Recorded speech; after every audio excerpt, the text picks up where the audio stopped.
Sometimes I just want to see a modern take on an old school slasher film, and that's what The Town That Dreaded Sundown offered me. It's the story of a killer who begins terrorizing the locals with these grisly murders inspired by a film that was based on actual killings. Now this sounds and at times just comes off as a typical horror film, but there are some creative visuals here and an interesting story inside of a story that made it better than just the blood and guts. Texarkana was rocked in the 40s by a string of killings known as the Moonlight Murders, where the phantom killer was never found. In 1976, a film was made based on those events, and now the town shows it as its own cult classic. In 2013, a methodical, savage maniac begins hunting the people of this town, leaving a trail of ripped and torn bodies in his wake. The costume he wears and the methods he uses are inspired by the killer in the film. A survivor of one of his attacks tries to discover his identity, but time is surely running out. A guy wearing a mask hacking people to death with a knife is nothing new to film, but this is a slasher story done right.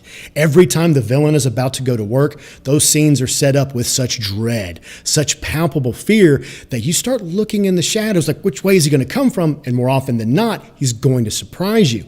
But it's the intensity in the Phantom Killer's performance that really will bother you. How he dispatches his victims is going to get under your skin.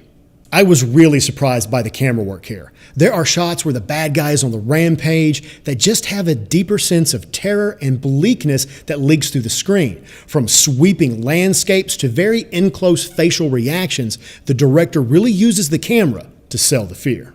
While the cast of this movie really does work for the most part, I actually had a problem with the female lead of Jamie, played by Addison Timlin. I do not fault the actress for this. I just thought that the character was poorly written. She was bland. She was wishy-washy in a lot of ways, that I was more interested in the Phantom Killer than I was the hero. The Town That Dreaded Sundown is a scary, bloody film, and it's a remake of the 1976 original, which it uses in this movie, and that one was based on actual events.